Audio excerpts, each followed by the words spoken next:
আসসালামু আলাইকুম বন্ধুরা, আশা করছি আপনারা সকলেই ভালো আছেন। হযরত আবু হুরায়রা রাদিয়াল্লাহু তাআলা আনহু বললেন, আল্লাহর নবী হযরত মুহাম্মদ সাল্লাল্লাহু আলাইহি সাল্লাম আমাকে একবার রমজান মাসে যাকাত হেফাজতের দায়িত্ব দিলেন। দায়িত্ব পালনকালে গভীর রাতে দেখলাম রাতের অন্ধকারে এক ব্যক্তি এসে দুহাতে খাবার সামগ্রী নিচ্ছে। আমি তাকে পাকড়াও করলাম এবং বললাম, আল্লাহর কসম, আমি তোমাকে নবী করিম সাল্লাল্লাহু আলাইহি সাল্লামের দরবারে উপস্থিত করব। সে বলল, আমাকে ছেড়ে দাও, আমি খুবই অভাবগ্রস্ত, আমার জিম্মায় অনেক সদস্য, তাদের প্রয়োজন তীব্র, তাদের প্রতি আমার রয়েছে দায়িত্ব। আমার দায়িত্ববোধ থেকে প্রয়োজনের তাগিদে এ কাজ করেছি, তুমি আমাকে ক্ষমা করো। তার প্রতি আমার দয়া হলো, অতঃপর আমি তাকে ছেড়ে দিলাম।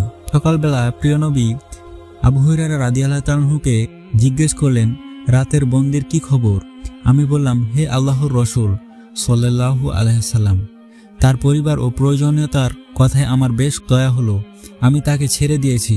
আল্লাহর নবী সাল্লাল্লাহু আলাইহি সাল্লাম বললেন, হে আবু হুরায়রা, সাবধান থেকো, সে তোমাকে মিথ্যা বলেছে, প্রতারণা করেছে, সে আবার আসবে।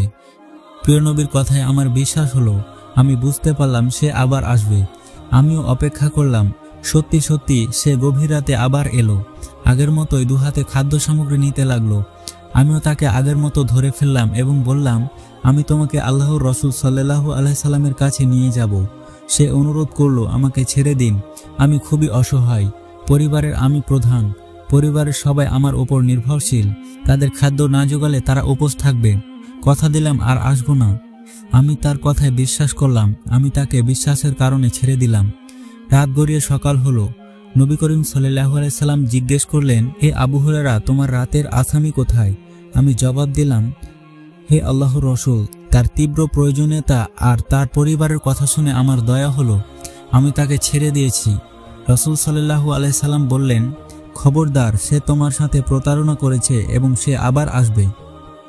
হযরত আবু হুরায়রা রাদিয়াল্লাহু তাআলা আনহু এবার সতর্ক ও সাবধান হলেন। তৃতীয় রাতের জন্য অপেক্ষা করলেন। আল্লাহর রাসূল সাল্লাল্লাহু আলাইহি সাল্লামের কথা সত্যি হলো, সত্যি সত্যি সে আবার আসলো। পূর্বের ন্যায় আবার দুহাত ভরে খাবার হাতিয়ে নিতে লাগলো। আমি তাকে দেখে ফেললাম এবং তাকে গ্রেপ্তার করে ফেললাম। জানিয়ে দিলাম, এবার আর কোনো অজুহাত নয়, অবশ্যই আমি তোমাকে নবী করিম সাল্লাল্লাহু আলাইহি সাল্লামের দরবারে উপস্থিত করব। এটা হলো তোমার 3 বারের শেষবার।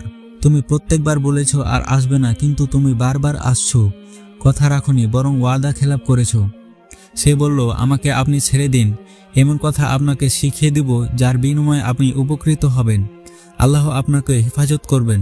আমি তাকে বললাম, সেটি আবার কি কথা? সে বলল, আপনি যখন রাতে শয্যায় যাবেন তখন অবশ্যই পড়বেন আয়াতুল কুরসি শেষ পর্যন্ত, ফলে নিযুক্ত হবে আল্লাহর পক্ষ থেকে এক একজন হেফাজতকারী, আর ভোর পর্যন্ত আসবে না কোনো প্রতারক ও শয়তান। হযরত আবু হুরায়রা রাদিয়াল্লাহু তাআলা আনহু বললেন, কথাটি আমার খুব ভালো লাগলো। ফলশ্রুতিতে আমি তাকে ছেড়ে দিলাম। রাত শেষ হলো, ভোরের আলো ফুটলো। আল্লাহর রাসূল সাল্লাল্লাহু আলাইহি সাল্লাম আমাকে আবার জিজ্ঞেস করলেন, হে আবু হুরায়রা, তোমার বন্দির খবর কি? আমি জবাব দিলাম, হে আল্লাহর রাসূল সাল্লাল্লাহু আলাইহি সাল্লাম, সে আমাকে কয়েকটি ভালো কথা শিখিয়েছে, কথাগুলো আমার মনোপুত হয়েছে, যা দিয়ে আমি উপকৃত হব। আল্লাহ আমাকে লাভবান করবেন, তাকে প্রতিদান দেয়া প্রয়োজন মনে করলাম, কাজে আমি তাকে মুক্ত করে দিয়েছি ভালো কথার প্রতিদান হিসেবে। প্রিয় নবী হযরত মুহাম্মদ সাল্লাল্লাহু আলাইহি সাল্লাম বললেন, হে সাহাবী, তুমি বলো সে কথাগুলো কি? আমি বললাম, রাতের মেহমান বলল, তুমি যখন শয্যায় যাবে তখন পড়বে আয়াতুল কুরসি শুরু থেকে শেষ পর্যন্ত, এতে নিযুক্ত হবে আল্লাহর তরফ থেকে একজন হেফাজতকারী, থাকবে ভোর পর্যন্ত, কোনো শয়তানি তোমার কাছে আসতে পারবে না। নবী করিম সাল্লাল্লাহু আলাইহি সাল্লাম বললেন, হে আবু হুরায়রা, সে তোমাকে যথার্থ এ সত্য কথা বলেছে, কিন্তু হুঁশিয়ার, সে মিথ্যুক ও প্রতারক এবং ধোঁকাবাজ। হে আবু হুরায়রা, তুমি কি জানো 3 রাত পর্যন্ত তোমার কাছে কে এসেছে, তোমার সম্পদ চুরি করেছে, তুমি তার সাথে কথাবার্তা বলেছ? আমি বললাম, না। রাসূল সাল্লাল্লাহু আলাইহি সাল্লাম বললেন, সে তোমার বন্ধুতা আস্থাভাজক কেউ নয়, বরং সে তোমার আজন্ম শত্রু ও অভিশপ্ত শয়তান, যার থেকে তোমাদেরকে আল্লাহ তাআলা সবাইকে সতর্ক থাকতে বলেছেন। থাকতে হবে সাবধান ও সচেতন, সব সময় পানাহ চাইতে হবে আল্লাহর কাছে। বুখারী শরীফ অবলম্বনে।